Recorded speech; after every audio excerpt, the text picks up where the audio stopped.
আজকের ভিডিওতে দেখাবো কিভাবে আমরা সিপিএ বিল্ড থেকে টেমপ্লেট নিতে পারি। সিপিএ বিল্ড মার্কেট প্লেসটা আসলে অন্যান্য মার্কেট প্লেসের তুলনায় ভালো এই কারণে, কারণ এরা নিজেরা অনেক সুন্দর সুন্দর ল্যান্ডিং পেজ প্রোভাইড করে এবং এই ল্যান্ডিং পেজগুলো কিভাবে ইউজ করতে হবে সেটা আজকে আমি দেখাবো। তো ল্যান্ডিং পেজ বা এই টেমপ্লেটগুলো ব্যবহার করার জন্য প্রথমে আমরা CPA build account log in করবো, তারপরে এখান থেকে হচ্ছে টেমপ্লেটে চলে যাব। টেমপ্লেট থেকে এখানে আছে যে ডিপ্লয় অন ওয়েবসাইট, যেহেতু আমরা আমাদের ওয়েবসাইটের সাথে কানেকশন তৈরি করব, তো সেই ক্ষেত্রে আমরা ডিপ্লয় অন ওয়েবসাইটে ক্লিক করব। এরপর এখান থেকে ডাউনলোড বাটনে ক্লিক করব, একটা ফাইল আমাদের এখানে ডাউনলোড হয়ে যাবে। এরপরে এই যে ফাইলটা ডাউনলোড করলাম, এটা আমাদের ওয়েবসাইটের সি প্যানেল লগ ইন করতে হবে, আমাদের ওয়েবসাইটের সি প্যানেল লগ ইন করতে হবে। এরপরে আমরা চলে যাব ফাইল ম্যানেজার। ফাইল ম্যানেজারে যাওয়ার পরে এখানে আমাদেরকে পাবলিক এইচটিএমএল নামে একটা ফোল্ডার থাকবে, সেখানে যেতে হবে। Public HTML. তো পাবলিক এইচটিএমএল এ যাওয়ার পর সেখানে আমরা একটা ফোল্ডার তৈরি করব। ফোল্ডারের মধ্যে আমরা এই ফাইলটাকে আপলোড করে দিব, তাহলে আমাদের ওয়েবসাইটের সাথে কানেকশন তৈরি হয়ে যাবে। ওকে, এই যে পাবলিক এইচটিএমএল, তারপর সেখানে আসলাম, এখানে এসব একটা ফোল্ডার, এই যে প্লাস ফোল্ডার আছে, এখানে ফোল্ডার ক্রিয়েট করব। সেক্ষেত্রে যে কোনো নাম ব্যবহার করতে পারেন, প্রত্যেকে ডিফারেন্ট ডিফারেন্ট নাম ব্যবহার করবেন, আহ, একই নাম ব্যবহার করবেন না। ধরেন আমি দিলাম যে নিউজ। আচ্ছা, এরপরে এখানে ক্রিয়েট নিউ ফোল্ডার, তাহলে নিউজ নামে একটা ফোল্ডার তৈরি হয়ে গেল।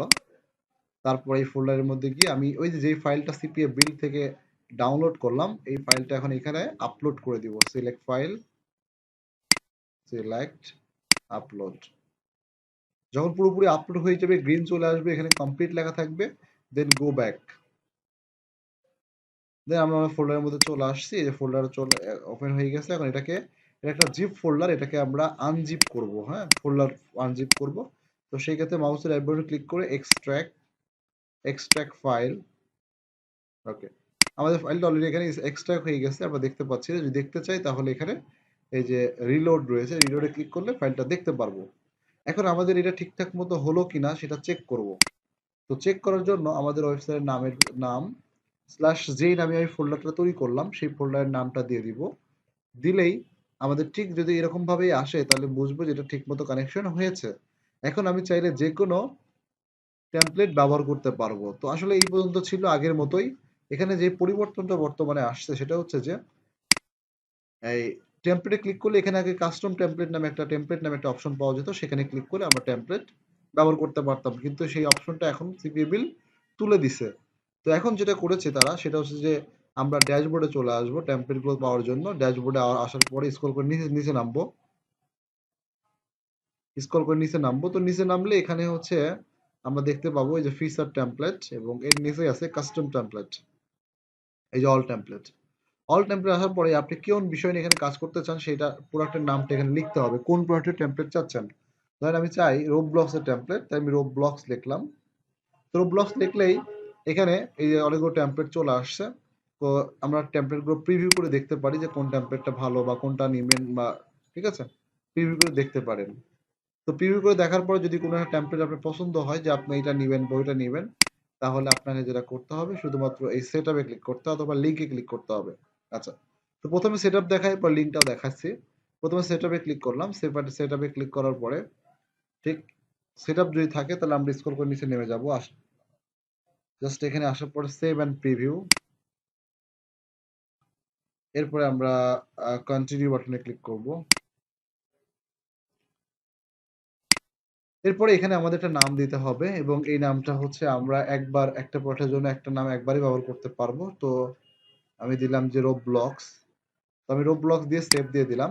এই রোবব্লক্স দিয়ে সেভ দেওয়ার সঙ্গে সঙ্গে দেখেন আমার এই যে ল্যান্ডিং পেজটা, যেটা আমি প্রিভিউ করে দেখলাম যে আমার এই ল্যান্ডিং পেজটা ভালো লাগছে, আমি এটা ইউজ করতে চাই।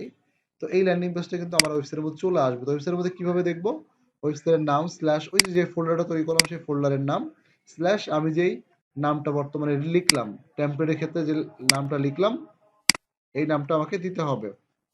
এই যে দিলে আমার ওয়েবসাইটের মধ্যে ওই ল্যান্ডিং পেজটা এখন শো করছে, এই যে ল্যান্ডিং পেজটা এখন চলে আসছে।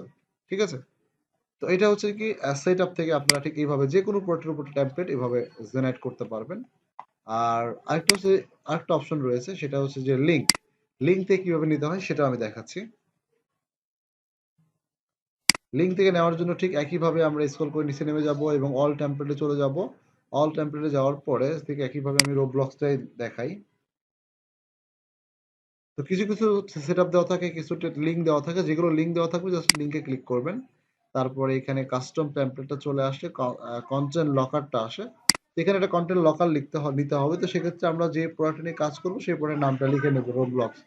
তো রোবলক্স লিখলে এখানে রোবলক্স অপশন একটা চলে আসবে, জাস্ট সিলেক্ট করে দিলাম। তারপরে এখানে আছে ইউআরএল, হ্যাঁ।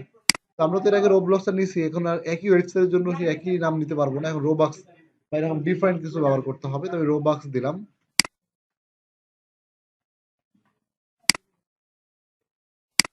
আচ্ছা, রোবলক্স রোবলক্স লিখলাম আর এখানে রোবাক্স দিয়ে দিলাম।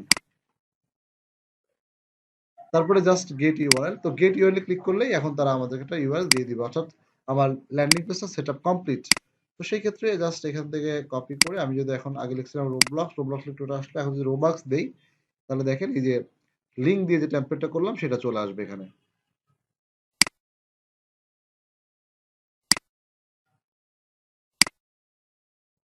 এই যে এভাবে শো করবে। ওকে। আচ্ছা, এখানে একটা ভালো জিনিস আসলো, দেখেন এই টেমপ্লেটে দেওয়ার সাথে সাথে ড্যাঞ্জার আসলো। তাহলে এই ধরনের টেমপ্লেট গুলোকে আপনি না ব্যবহার করাই সবচেয়ে বেশি ভালো, কারণ এগুলো এফেক্টেড, হ্যাঁ, বিভিন্ন ভাইরাস দ্বারা এফেক্টেড। এই ধরনের ব্যবহার না করাই ভালো। আপনার আগেরটা রোবলক্স যেটা ছিল বা ওই ক্যাটাগরি যে কোনো ভাইরাস আসবে না বা ড্যাঞ্জার আসবে না, সেগুলো ব্যবহার করলে আর এই ধরনের প্রবলেম ফেস করতে হবে না আপনার। ওকে। তো আশা করি বুঝতে পারছেন, এইভাবে আপনি ইচ্ছা মতো যে কোনো প্রোডাক্টের ল্যান্ডিং পেজ এখান থেকে জেনারেট করে ব্যবহার করতে পারেন। তো আশা করি বুঝতে পারছেন আর প্রবলেম হবেন না। আসলে অনেকেই এই বিষয়টা নিয়ে আপডেট দেওয়ার কারণে অনেকে বুঝতে পারছেন না, অনেকেই মেসেজ করছেন আমাদেরকে। সেই জন্য একটা ভিডিও তৈরি করে পাবলিশ করে দিলাম। আসসালামু আলাইকুম।